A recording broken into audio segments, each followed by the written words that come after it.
ஒரு சில முன்னணி நடிகர்கள் அடுத்து இருக்கக்கூடிய நடிகருடைய திரைப்படங்களை வந்து முடக்கிறாங்க அப்படின்ட்டு நடிகர் வடிவேலு நடிகர் சங்க பொதுக்குழுவில் நேற்று ஒரு விஷயத்த உடைச்சிருக்காருங்க. அது சோஷியல் மீடியாவில் இப்போ ஒரு மிகப்பெரிய விவாதமாக மாறிட்டுருக்கு. அவர் சொன்ன அந்த நடிகர்கள் யார் அப்படின்றது தான் இந்த ஷார்ட்ஸில் பார்க்க போகிறோம். சமீப காலமாகவே இந்த தமிழ் சினிமாவில் இந்த ஒரு விமர்சனம் அப்படின்றது வந்துகிட்டே இருக்குங்க. ரிவ்யூஸ்னால தான் வந்து படங்கள் ஓட மாட்டேங்குது. ஸோ முதல் நாளில் நீங்கள் வந்து ரிவ்யூஸ் எடுக்கக்கூடாது, யூடியூபர்ஸ் இதை பண்ணக்கூடாது, அதை பண்ணக்கூடாது, ரிவ்யூ போடக்கூடாது, மக்கள்கிட்ட போய் ரிவ்யூ எடுக்கக்கூடாது, இந்த மாதிரி பல விமர்சனங்கள் வந்து யூடியூபர்கள் மேலே தொடர்ந்து வந்துகிட்டே இருக்குது. அண்டு ஒரு சில திரைப்படங்களில் வந்து பார்த்தோம் அப்படின்னா, இப்போ சமீபத்தில் ரிலீஸ் ஆன காந்தி கண்ணாடி கூட நம்ம எக்ஸாம்பிளாக வச்சுக்கலாம். அந்த திரைப்படத்தோட இயக்குனர் சொன்ன ஒரு விஷயம் ஒரு மிகப்பெரிய ஷாக்கிங்காக இருந்துச்சு.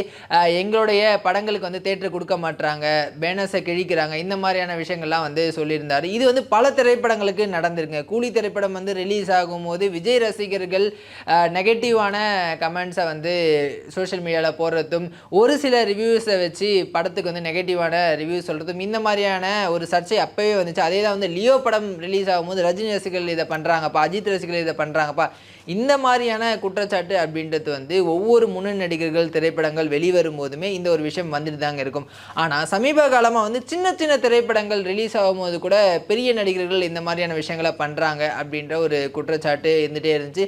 நேற்று வடிவேலு சொன்னதுக்கப்புறம் இது வந்து ஒரு மிகப்பெரிய விவாதமே மாறி இருக்குங்க. யார் அந்த முன்னணி நடிகர்கள் அப்படின்ற ஒரு மிகப்பெரிய கொஷின் மாதிரி தான் இருக்குது.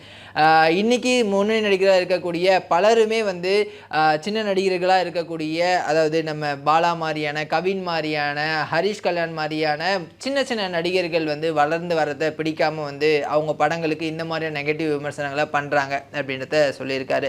அது யார் அப்படின்றத வந்து அவர் தான் தெளிவுபடுத்தணும். அது மட்டும் இல்லாமல் இந்த ரிவ்யூ எடுக்கிறத வந்து நீங்கள் தடுக்கணும், முதல் நாளே இந்த ரிவ்யூஸ் வெளியே வரதை தடுக்கணும் அப்படின்ற மாதிரியான விஷயங்களையுமே சொல்லியிருக்காருங்க. அவங்களுக்கு நான் சொல்கிற ஒரே ஒரு விஷயம் தான், படம் நல்லா இருந்தால் எந்த விமர்சனத்தையும் தாண்டி அந்த திரைப்படம் ஓடும் அப்படின்றது தான் உண்மை. ஒரு யூடியூபர் நினச்சாலோ இல்லை வந்து ஒரு பப்ளிக் ஒப்பீனியன் வச்சு ஒரு படம் ஓடாது அப்படின்றது வந்து எந்த வகையில் நியாயம் அப்படின்றது தெரியல. இதே மாதிரி குடும்பஸ்தன் மாதிரியான திரைப்படங்கள், மாமன் மாதிரியான திரைப்படங்கள், டூரிஸ்ட் ஃபேமிலி மாதிரியான திரைப்படங்கள், இதே மக்கள் நல்ல விமர்சனங்கள் கூட தான் அந்த திரைப்படத்தை வந்து ஓட வச்சுருக்காங்க. ஸோ அப்போ கதையும் கதைக்களமும் நல்லா இருந்தால் மக்கள் அதை ரசிப்பாங்க அப்படின்றது தான் வந்து நான் உங்களுக்கு சொல்லிக்க விரும்புகிறது. இந்த ஒரு இஷ்யூ நீங்கள் எப்படி பார்க்குறீங்க அப்படின்றத கீழே கமெண்ட் பண்ணுங்கள். And thank you.